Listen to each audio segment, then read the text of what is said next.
Welcome back to a fresh episode of the College Football Insiders. I'm your host, Richard Johnson. I am joined by my guys, John Talty and Chris Hummer. Fellas, last week, the three of us worked the phones with each other and agents and coaches and people all across the college football industry to bring together our piece, which was entitled Meet the Candidates, which previewed 88 potential candidates for all of these now open and soon to be open jobs at the FBS level in college football. So what we're going to do on today's show is talk through that piece, kind of how it came together and the different coaches that we talked about. And look, if we're talking about coaches for potential open jobs in college football right now, the conversation must start with the belle of the ball, as we wrote in Lane Kiffin. Will he or won't he, with Lane, go to LSU or go to Florida, or will he stay at Ole Miss? Obviously, Ole Miss athletic director Keith Carter and Ole Miss would love to keep him. Keith Carter told the Ole Miss Spirit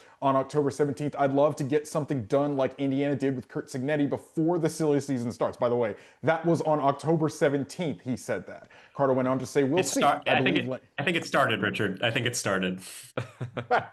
I believe Lane's happy here, Carter continued, but you never know what can happen with coaches. John, you're tied in with Lane and people around Lane. The $10-15 million question, I guess, is what the heck is Lane going to do in this college football coaching carousel? Yeah, trying to predict what Lane's going to do is a dangerous thing, as I think a lot of people would tell you.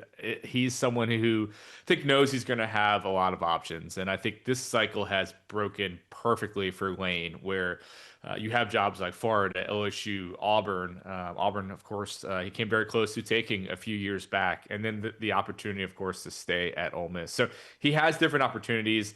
This is something that I think you almost have to watch on like a day-to-day basis as to how things are trending one way or another. I will say that as of November 10th, it is trending, in my opinion, from talking to different people, a little more toward him leaving than staying. But it changes so much day to day that putting a hard prediction on anything Lane may or may not do is probably not a great idea. And to John's point, I think this shifts a lot. I think when we wrote the draft of our story 2 weeks ago and we kind of updated, we'd originally had a paragraph in there saying Lane was probably more likely to stay than go. I think that was the sense around Ole Miss, the sense of people around Lane, and that's shifted a little bit the last 2 weeks. But I will say, talking to people that know Lane Kiffin pretty well, like Lane Kiffin has some regrets about how the 2022 season transpired. If y'all remember, Lane was flirting with Auburn. Jimmy Sexton was flirting with Auburn on Lane's behalf. And it really kind of blew up the end of Ole Miss's season. They started out 7-0. They finished the regular season 1-3, missed the playoffs. Lane didn't go to Auburn. He stayed in Ole Miss. It really ruined an opportunity for Ole Miss. And it's interesting with the context of this year because Ole Miss is in a very similar spot, has a chance to make the playoff. And given that the playoff doesn't start until like December 18th or December 19th, you really have to wonder what Lane Kiffin does if his team makes the playoff ultimately. Yeah, and it's a good point. I'm glad you brought up Jimmy Sexton, Chris, because Jimmy Sexton obviously does represent Lane Kiffin, super agent for CBS Sports, Jimmy Sexton. And it's a little bit different than the other coaches who got those extensions signed. Remember Keith Carter's comments. He'd love to get something done like Curt Cignetti does, but as we all understand, it takes two to tango. So while Indiana Athletic Director Scott Dolson can walk into Curt Cignetti's office and say, "Hey, can I get a deal done with your representatives?" and they can get it done and dusted in 48 hours so that there is no Penn State Curt Cignetti flirtation, things are a little bit different when a month ago, on October 17th, Ole Miss Athletic Director Keith Carter makes these comments, and yet there is still no extension deal done for Lane to potentially stay at Ole Miss. So the way that they do business there, where Cignetti, who is not repped by Sexton, and Lane, who is, just very different as far as how the coaching carousel will break. But Florida and LSU obviously will remain on pins and needles, as will Ole Miss's entire fan base. Chris just said it. They've been through this before. That dragged all the way into Egg Bowl week that year, a very messy situation. We'll see how messy it ends up this year. All right, guys. There's another category of coaches that we talked about on our list, which is moonshot candidates. Basically asking the open question, will these guys listen? Marcus Freeman, Mike Elko, Dabo Swinney. Out of those three guys, which of those three do we think right now is more likely to move? My personal opinion, and again, it's out of these three guys, we have to take one. My personal opinion is Dabo. I'm not saying Dabo's going to leave or even a threat to leave, but out of these three, I would just sort of peg Dabo as potentially the most movable if one of them has to move this cycle. Chris, what do you think about that? Yeah, I would probably put them all at less than a 5% chance of moving. I think it's highly, highly unlikely any of them do. I'd probably pick Marcus Freeman. This is somebody that has a lot of NFL teams that I think would be very interested in him if he wanted to explore that route. The Chicago Bears were interested in him last year. Marcus Freeman kind of shoved aside that idea, but this is somebody that I think has a lot of interest from a lot of people, and Marcus Freeman specifically. I know Florida would love a chance to make a swing at Marcus Freeman, for example. I think that's been largely rebuffed so far, but if you were going to pick out one coach in college football who could change up the cycle by going and taking an NFL job suddenly, I think that is Marcus Freeman. I like that we didn't talk about this ahead of time, but we're still all going to pick someone different. I'm going to go with Mike Elko here. I agree with Chris that I think it's very unlikely any of these guys move this cycle. And I think, you mentioned Florida. I think LSU would also love a shot at Marcus Freeman potentially. But Elko is, he's an incredible coach. He's done a great job at Texas A&M. The same kind of questions that you would have about Lane Kiffin also apply to Mike Elko in that they are in a very good position to make a playoff. So that means you're waiting until late December, if not even further, because they are potentially a bye team as well, which means you're not thinking until early January. So it makes it unlikely. But, Penn State, there's other jobs that I think you would love to at least try to talk to Mike Elko. I don't think he's looking to leave or anything like that, but I think there'll be continuing to be more and more opportunities that come Elko's way. And Penn State, I think he is a great moonshot swing for a Penn State type program. John's comment about timing, very, very important in this coaching cycle. If you want a coach who's competing for the college football playoff, have fun waiting until Christmas, Florida, LSU, and jobs of that nature. Also, quickly, let's talk about champs who may want to get back in the game. Jon Gruden, Jimbo Fisher, Ed Orgeron, they are on the fence right now. My personal opinion is that Ed Orgeron would do just about anything to get back in the game, so much so that he's been very open and honest in the media that he would take an assistant coaching job. John, out of these three guys, who do you think may return to a sideline this coaching cycle? I think Jimbo Fisher clearly really wants to get a job. I, was talking to him. Came to Birmingham to speak at a quarterback club a couple weeks ago and was very open about wanting to get back on a sideline. I think it's in part why he's on TV now, to try to be around the game. So Fisher, I think, is going to try to get in, is already trying to get in the mix on multiple jobs, including one like Auburn. So he's going to be trying to get the job. I think the question with Jimbo is there a mutual match of a school of a certain caliber being interested in him and him being mutually interested? There's some questions about where that fit might fall, but I think he wants to get back in the game. He's got plenty of money. I think he's going to try to do what he can to get back on the field next season. Yeah, with apologies to now golf content creator Jon Gruden, I'm going to have to go with Jimbo Fisher as well. This is a guy who clearly wants back in the sport, like John said. I think he has the flexibility to do so if he'd like. He's still getting paid heaps of money by Texas A&M. He could take a discount, help a school out, help them build out their roster, rebuild quickly somewhere. It's just about finding the right match. But if I'm going to pick out one of those three guys that I think is most likely, I think it's Fisher. He has the resume, he has the want to, and he has the opportunity to do so if he chose to find the right match. Chris, your point about Jimbo potentially giving a school a discount, put the money into your roster instead of into the coach's salary. I think that's a pretty good idea. Some schools should consider as far as Jimbo Fisher is concerned. All right, guys, when we come back on the College Football Insiders, we're going to talk about the Group of Six's best coaches.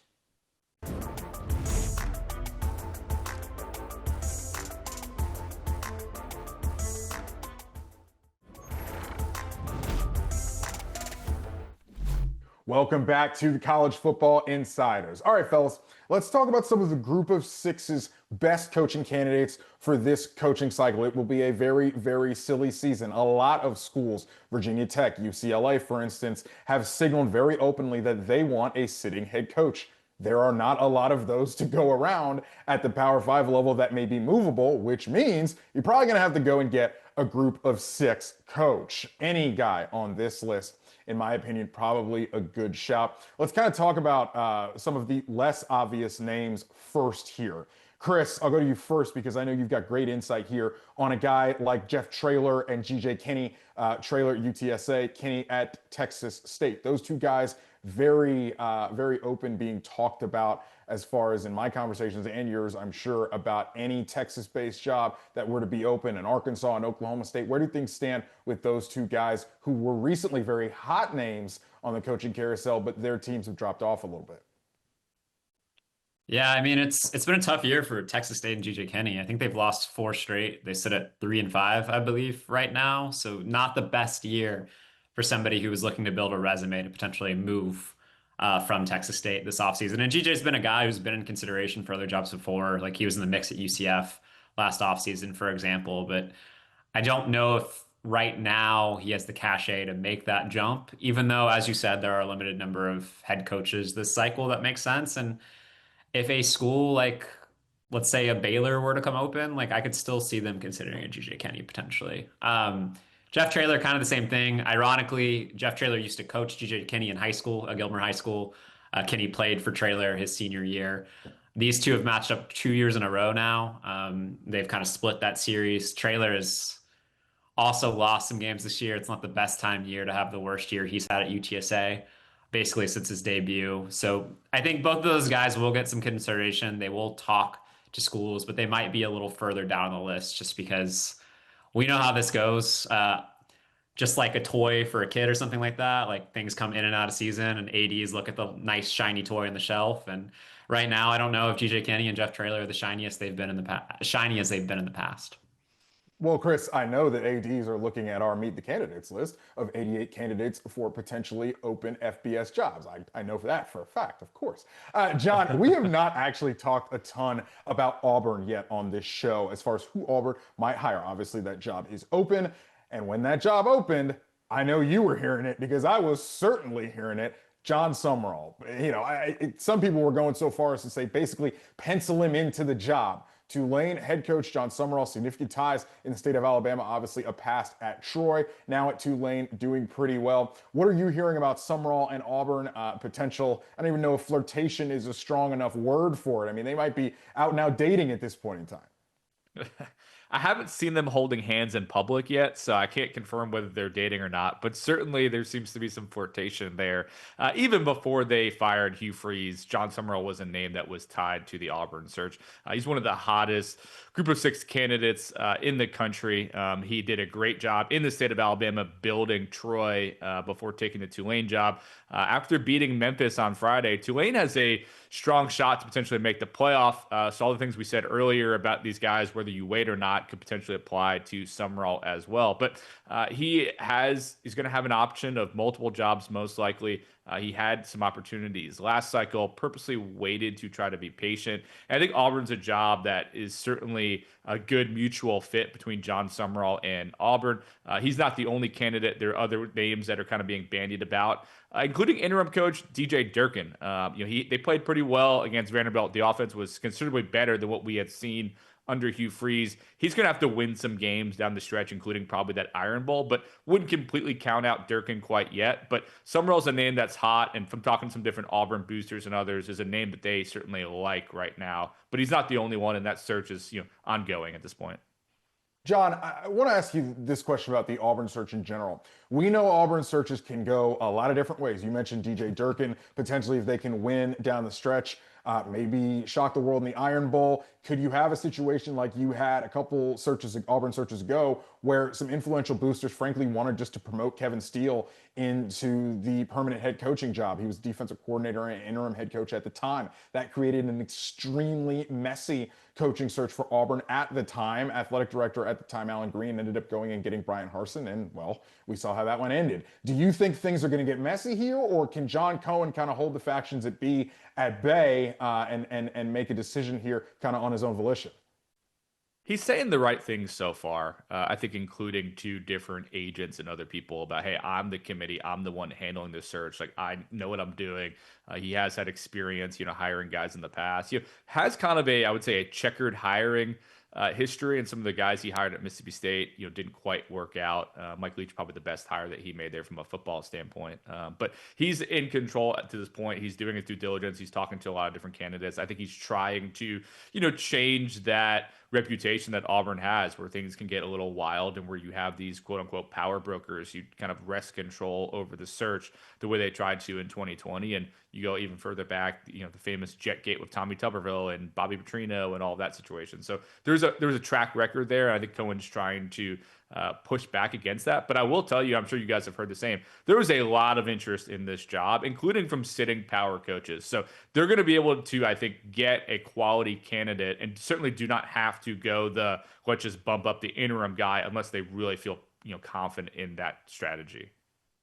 Personally, with Auburn, I wonder if they give James Franklin a legitimate look. We'll see how the Auburn search goes forward. Chris, as far as North Texas is concerned, they're probably going to be ranked in the not ranked in the college football playoff, but in the college football playoff field when the rankings come out on Tuesday night. A lot of that is due to what head coach Eric Morris has been able to do finding quarterbacks, namely Drew Mestemaker, who's an incredible talent for him. I would imagine that if I was an AD, I would want Drew Mestemaker and Eric Morris to be a package deal for me to hire Eric Morris as my new head coach. Chris, what do you think about that? And what do you think about Morris's chances to get any of these open jobs?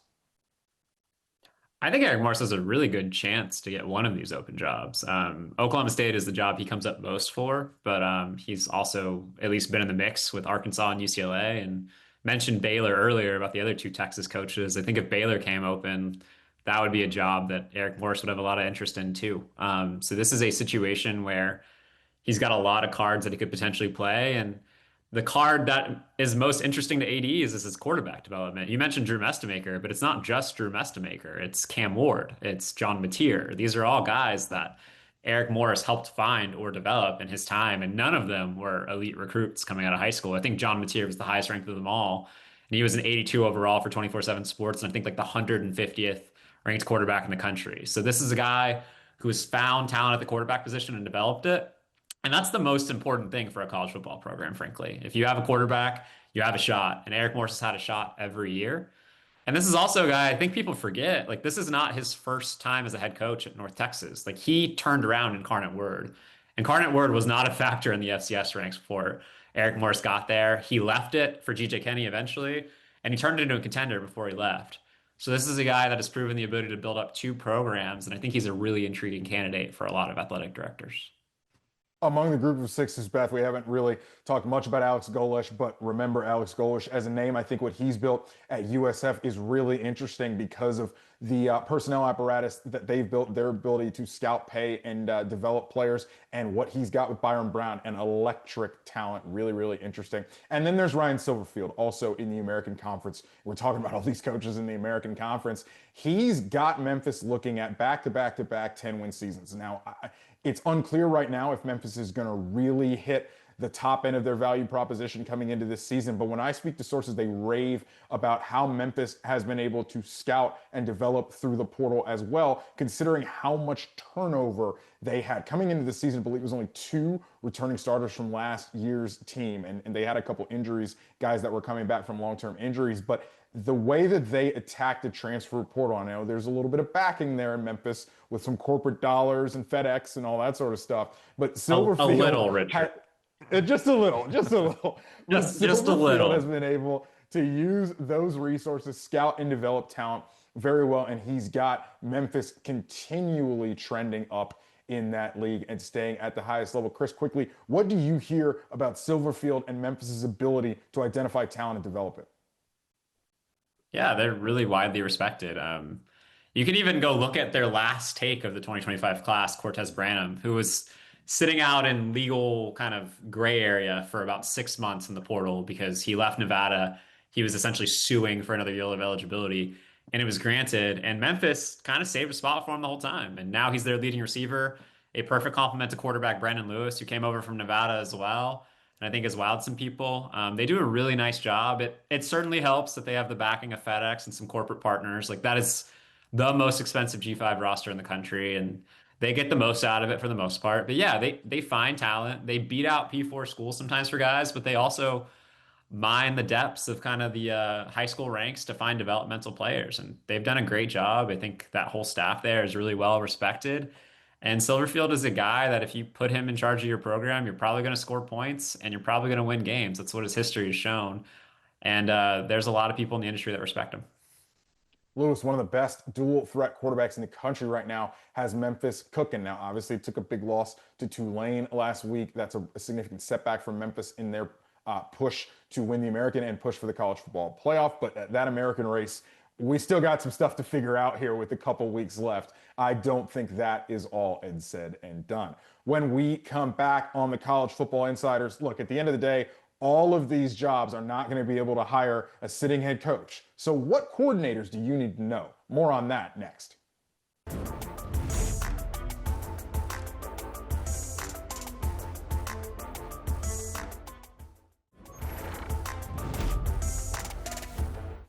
Welcome back to the College Football Insiders, fellas.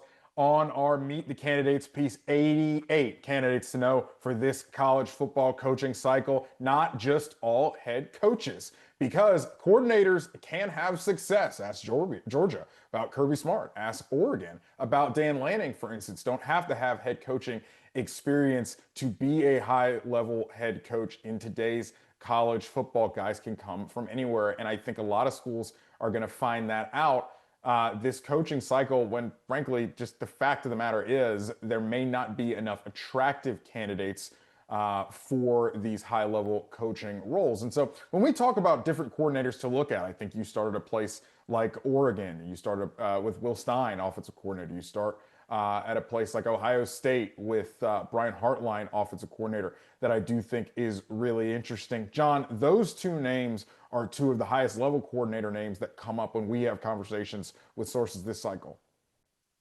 Yeah, I think both of those guys are going to have opportunities, certainly, and potentially high-level opportunities. I think we've talked, I don't know if we've said this publicly or just maybe amongst the three of us, but, Brian Hartline in Penn State has come up. I think Will Stein is going to have multiple P4 opportunities potentially if he wants them. I think what you're seeing, and I think we're probably going to get into this with a couple of different guys on this list, is that all the guys like Hartline, Stein, and others are being well compensated. They're at great situations where, Ohio State, of course, won a national championship a year ago. It's going to have a good chance to do it again this year. Oregon very much in the playoff hunt. These guys do not have to jump for just anything. They're going to jump if they do for a high level job. So I think that's something to keep in mind, where it's maybe not as easy as it's been in the past, where it's like, hey, let's just go hire the hot coordinator. Well, that guy is staying now and making sure that he jumps for the right job. And I think especially, what we saw Dan Lanning do, leave for a Georgia DC job to be the Oregon head coach, what Kirby Smart did from an Alabama defensive coordinator to be the Georgia head coach.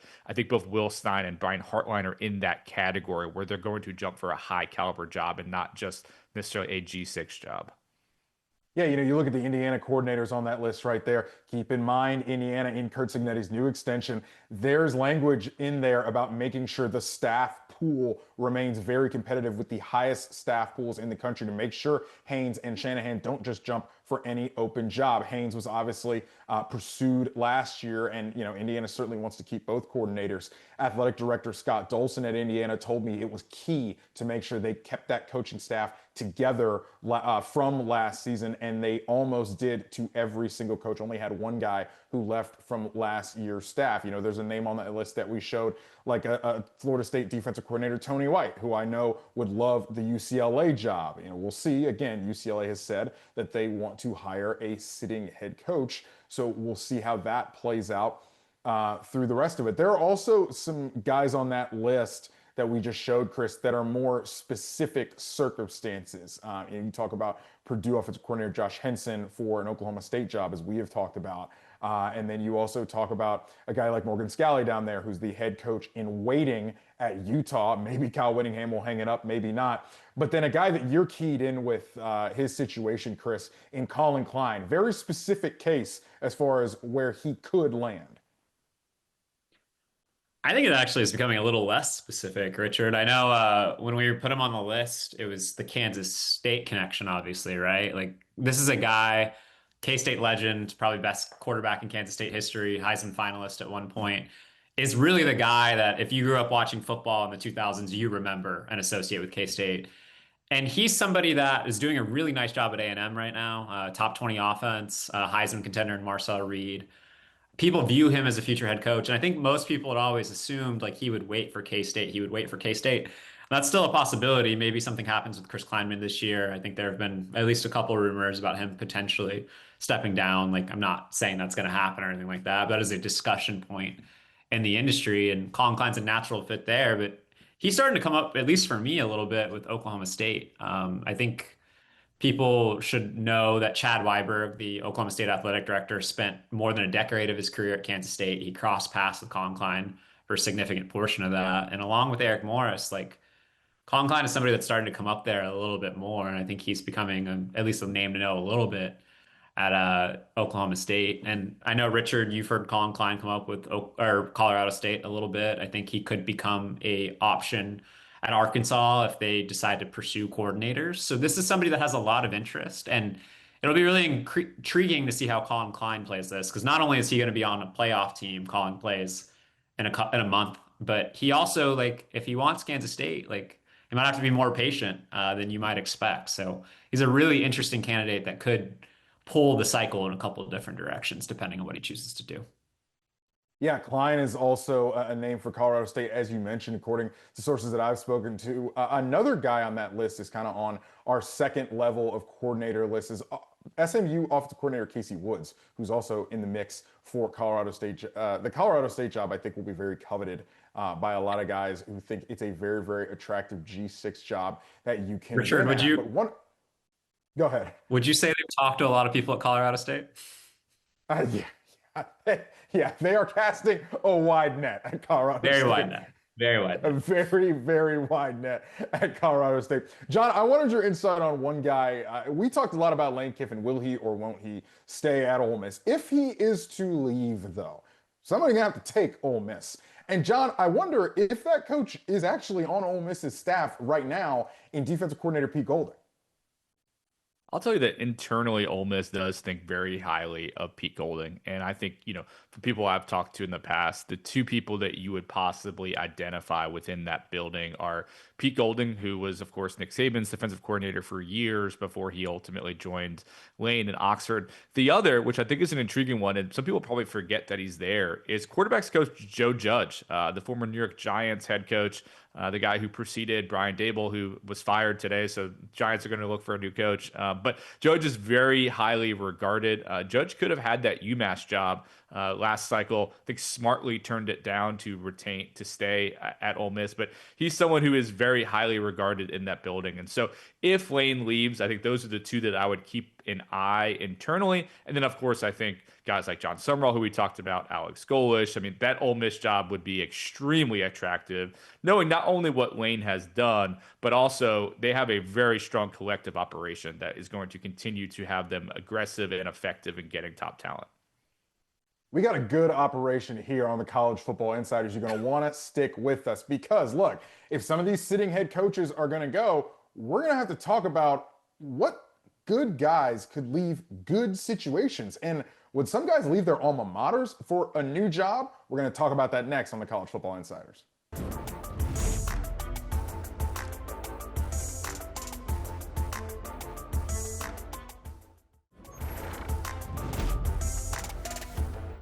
Welcome back to the College Football Insiders. Guys, if all of these jobs are saying they want to hire sitting head coaches, that means some guys are going to leave some situations that you might not expect. And we'll start with guys who could leave their alma maters. You got Clark Lea at Vanderbilt, Kenny Dillingham at Arizona State, Brent Key at Georgia Tech, and Jeff Brohm at Louisville, as we put together on our list of 88 candidates to know for this college football coaching cycle as guys that industry sources are saying could leave their alma maters. A guy like Brent Key has a quote last week where he says, "Slice me open and see what colors I bleed." So he's a guy that maybe staying at Georgia Tech for the medium term here. But as far as this list of four guys that we just put up on the screen, John, where do you start and kind of where do you think about whether all those guys will be at the schools that they are this year, next year?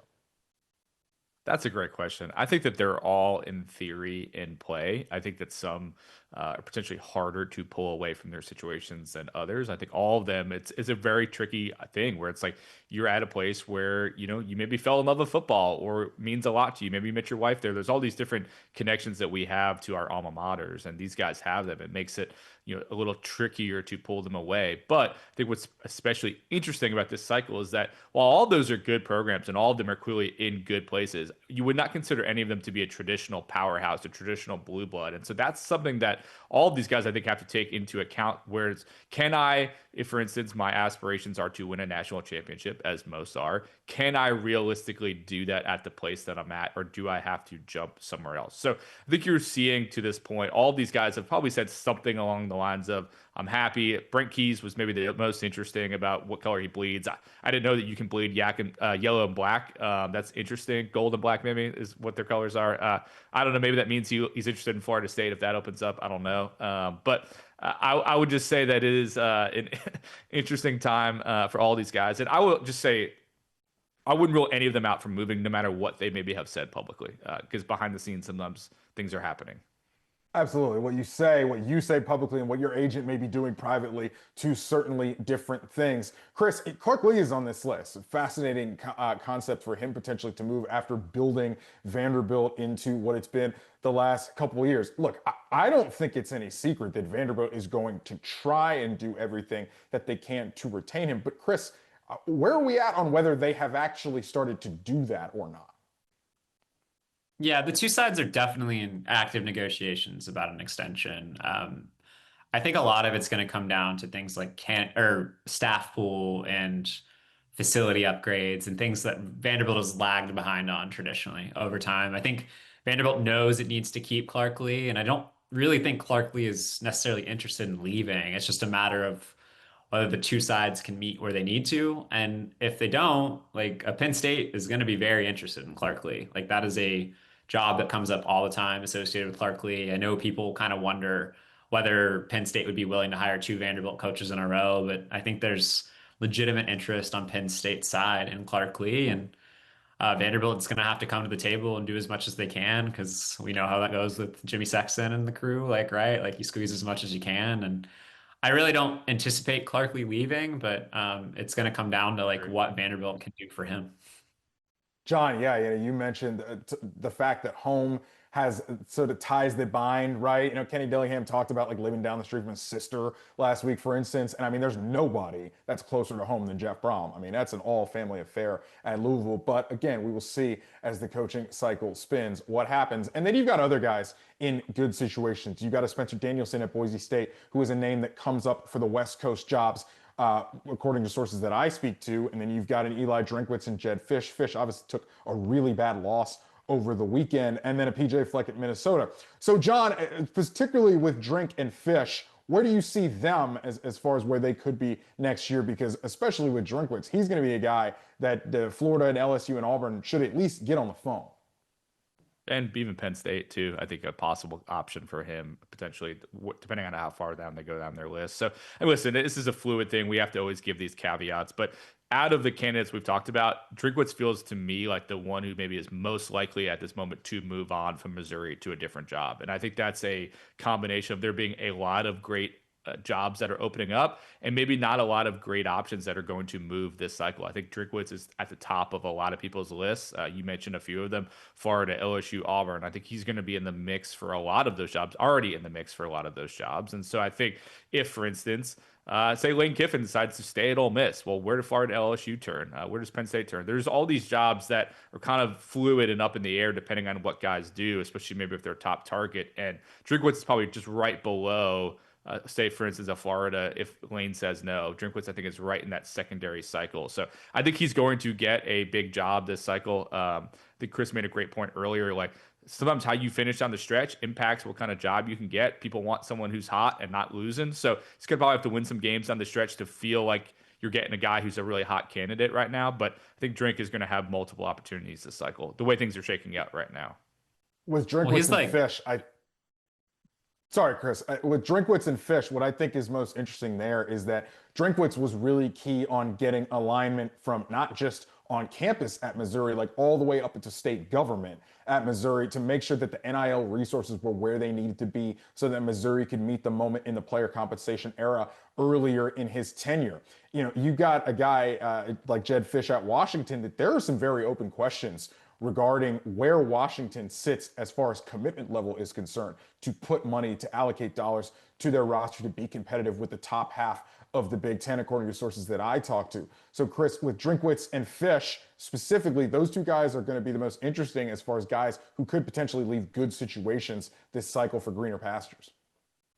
Yeah, absolutely. And we talked, John, you just talked about like finishing hot matters, but availability also matters. And you know what Eli Drinkwitz has after that third loss? He is not going to be in the playoff. He might be second, third, or fourth on a lot of these lists for people, but he is available to be talked to in December. And I think that makes a really big difference for some of these schools that want to get out ahead of the cycle and get out ahead of the early signing period in the transfer portal. So that's a really interesting one. And I think people, when you talk to them in the industry, think Jedd Fisch is very potentially open to leaving Washington, especially for a place like Florida, his alma mater. So yes, they do need to win down the stretch, but I do think there's going to be some mutual interest in both cases, depending on the fit in the situation. There's also a different class of guys, which is, could they frankly hit the reset button? You've got a Dave Aranda at Baylor, Jonathan Smith at Michigan State, Shane Beamer at South Carolina, Scott Satterfield at Cincinnati. You know, Satterfield came into this season, quite frankly, on the hot seat. Cincinnati has played really well this season. Dave Aranda, you know, they're really electric on offense. Looked like they had been playing themselves off of that hot seat, but then, you know, things trending a little bit of a different direction at Baylor, and Baylor relatively mercurial as far as that's concerned. And then look, Michigan State has just come in well under expectations. Quarterback Aiden Childs benched a couple weeks ago. New athletic director Jay Batt also at Michigan State. You wonder, is that a situation where Jonathan Smith may really want to just go back home and may go back to the West Coast, whether it's maybe even Oregon State or maybe UCLA. We'll see how that lands. And then Shane Beamer at South Carolina, also with a new athletic director situation. That offense just has fallen so far below expectations. They've fired the offensive line coach and the offensive coordinator so far this season, and it's really kind of a lost season for quarterback Lenore Sellers. So we'll see what Shane Beamer's going to do here in the future. We'll see what we're going to do here on College Football Insiders when we come back. We're talking candidates for the 2025 college football coaching carousel. There's some recently fired coaches. Who wants back in the game?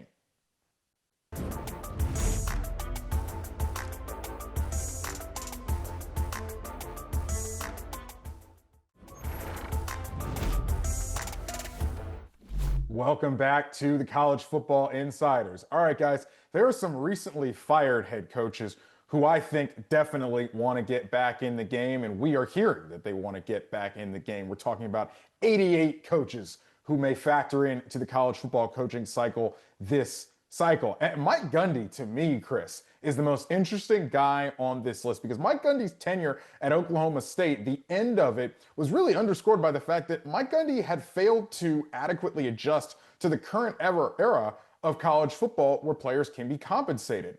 Some of that has to do with whether Oklahoma State was willing to adjust to that as well. But as far as Gundy is concerned, Chris, where do you sit on him trying to get back in the game? And do you think he'd be successful? Well, his brother Cale has come out and said his brother wants to coach. Cale Gundy, a longtime assistant at Oklahoma and Oklahoma State.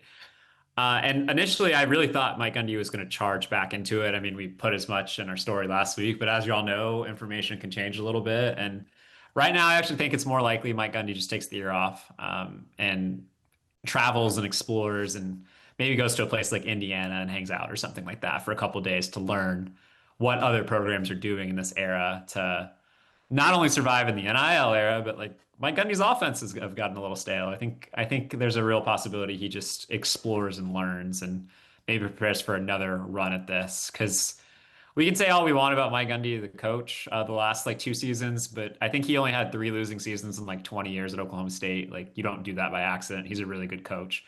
Somebody should hire him eventually, but I think right now, as of this moment, I think it's probably more likely he doesn't jump back in the cycle than he does. I do love the idea of Mike Gundy exploring such exotic locales as Bloomington, Indiana, for instance, And like or that maybe other world Indianapolis. John's going into. Maybe Indianapolis, you never know what exotic locale he could go to. And then you've got situations like Brian Kelly and James Franklin. I think those are two high-level coaches, obviously, that you might expect want back in the game, but we'll see what happens. Obviously, LSU and Brian Kelly right now are in something of an open dispute about how much money Brian Kelly is going to be paid off of his more than $50 million owed for his liquidated damages in his buyout. We'll see where the two sides end up landing on that situation. Right now, there's some lawyers going back and forth as far as that's concerned. You've got a guy like Billy Napier who was fired from a high-level job. Obviously, I think Billy probably wants back in the game, maybe a lower-level G6 job or even a high-level G6 job, honestly, if Tulane were to open with John Summerall. Chris, as far as Brian Kelly and James Franklin, who we haven't really talked about, I think James Franklin probably wants to get back in the game as well. What do you think about that? Well, I think James Franklin absolutely wants to get back in the game. He said as much publicly. Real quick on Brian Kelly, there's a lot of rumors this time of year, but I will say the only job that I've actually heard connected to Brian Kelly, like in terms of that might interest Brian Kelly, is Michigan State. It's very much rumor season, but maybe that's something to watch if Michigan State does come open. But as for James Franklin, he is a coach that absolutely wants to get back in. He is having active discussions with schools. He's obviously been very publicly linked to Virginia Tech. I think that is certainly a consideration for James Franklin. But I also think a place like Florida or a place like LSU or even maybe a place like Auburn could be a fit for James Franklin. James Franklin is the most eminently qualified coach available this cycle, somebody who's won in this era of college football. And I think he's even had maybe some conversations with staffers about maybe joining him other places or maybe even former players. Like, this is a guy that I think definitely wants to get back in the game. And I think he's going to have an opportunity this cycle. I don't know exactly which one it's going to be at this point, but I would be shocked if James Franklin wasn't back on the sideline next year. Yeah, Chris, I just think James Franklin's wired to try to get back into it very quickly. I mean, I don't think that's a guy who can sit still at all. And yes, I've also heard the same things that you have about him kind of putting some feelers out, contacting potential future staffers, and we'll see where James Franklin ends up. If I'm James Franklin, I wait to see where the dust settles. Like you said, I wait to see maybe Florida State does end up coming open at the end of the season, depending on how the rest of their season ends up. It's going to be interesting as far as how that goes. The other category of guys that we haven't touched on yet is NFL names to know. Now, look, it's hard pressed for an NFL coach to come back to college football. There's a significant quality of life increase in the NFL, namely, you don't have to recruit. Why NFL coaches love to stay in the NFL and not necessarily come back to college. But you consider Browns offensive coordinator Tommy Rees, who was certainly in on the North Carolina job last year, the conventional side of the North Carolina search. For instance, you wonder if Tommy Rees could come back to college for the right job. And then, Chris, a guy like Joe Brady, as far as talking about Joe Brady and Penn State, it's just a really interesting kind of thought exercise, right? The owner of the Buffalo Bills, obviously a massive Penn State booster as well, and Terry Pagula. Would he rather Penn State win a national championship or fight for one? Or does he want to keep a good thing going with the Bills and Josh Allen and his offensive coordinator, Joe Brady, Chris? Yeah, absolutely. I think Joe Brady's the most interesting name on that list. I think there's a lot of people connecting Zach Robinson with Oklahoma State. I just don't know how likely that is at this point. But Joe Brady is a guy who obviously had a ton of success in college. He was the wonder kid of LSU's 2019 national championship team. He's kind of cut his teeth in the NFL the last half decade. And I think Penn State could do a lot worse. And if one of your biggest boosters wants to push his offensive coordinator, like that is a really interesting scenario for Penn State if they ultimately choose to go that direction. Yeah, and then obviously you got Tavita Pritchard, who was on that list of the Washington Commanders. He's a guy who's connected specifically to the Stanford job, was there for a long time, and we expect general manager Andrew Luck to cast a very wide net as far as who he may potentially hire to replace Frank Reich when Frank Reich's interim run is over with Stanford. All right, our run is done here today on the College Football Insiders. Had a great show. Thanks for joining us. I'm your host, Richard Johnson. For John Talty and Chris Hummer, thanks for joining us.